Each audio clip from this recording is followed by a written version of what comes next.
So noticing how is your breathing and how does it make you feel in various different sort of like postures and behaviors that you're going to have during your day-to-day. If we want us to breathe better in our day-to-day and bring our quality of breathing, improve the quality of our breathing, bring our general breathing rates down and breathe calmer and less stressed, we need to have that awareness, not just when we're sort of like sat down cross-legged on our yoga mat, like we need to be able to do it as part of our everyday life and everyday breathing.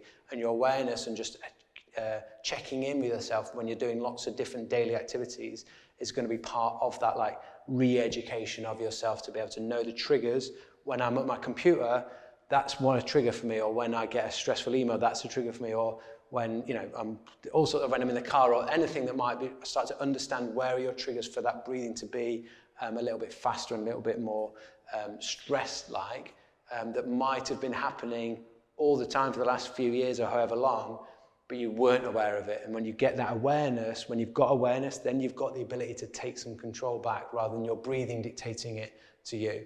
So something that will be interesting for you to feel and notice is like our posture will directly impact our breathing. So we've done the drill where when we're sort of stood up nice or sat up nicely with a good posture and I'm breathing, I can start to get that bottom hand to move rather than the top hand.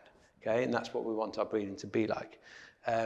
We'll go into a bit more detail of the mechanics of breathing with the rib, like how the ribs move and the diaphragm in another video. But for now, I want you to think about how posture affects. I'm going to turn side on and take up like what might be my my sort of like poor slouch, like seated position, whether I'm on my phone or on the computer.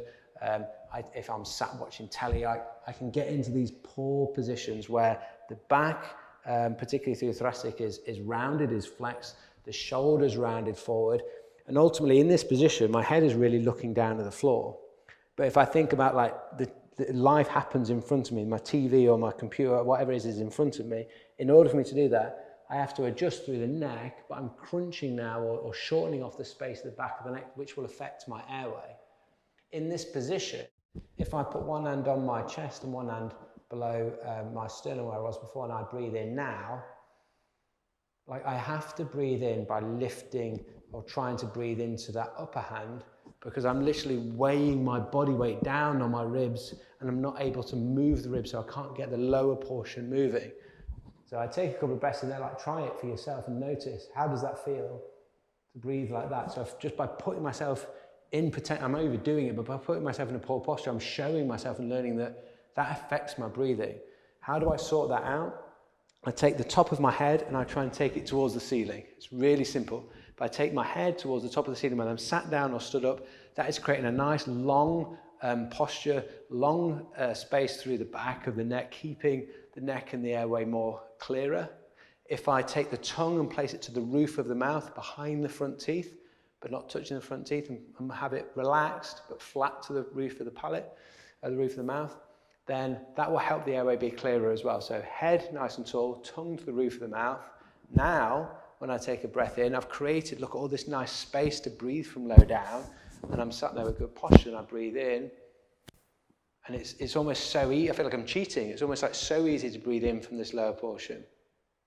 The tongue to the roof of the mouth and the airway nice and clear is going to help it easier to breathe in through the nose as well.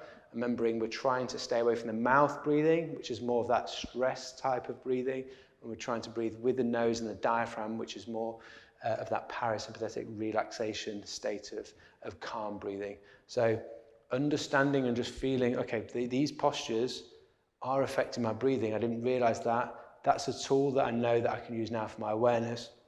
Then equally, like just testing it out a few different times, like depending on, you might be like, I've got a particular position on my sofa what I like to slump into when I'm watching telly, but it's a terrible position for my breathing. And I used to do it like that for years and years and years, and I didn't even know. But now I've got that awareness, if I'm going to go into that safer position, I can actually like think about either not going into that position or when I'm there, like adjusting myself so I can facilitate good breathing.